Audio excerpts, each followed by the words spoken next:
Today we're going to show you how to add some earth-shaking bass to your outdoor sound system. The Dayton Audio DB8 8-inch subwoofer handles up to 180 watts RMS and is designed to be buried outdoors. Start by digging a round hole larger than 16.1 inches and approximately 17.3 inches deep.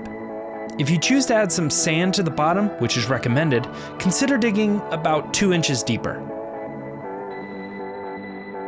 Place the DB8 in the hole and make sure it's level to about this point. Add the earth back around it, making sure to keep the cable line above the ground level. Feel free to add as many subs as you would like to your outdoor sound system. For more videos like this, be sure to subscribe to the channel. And for more information on the DB8, head over to partsexpress.com.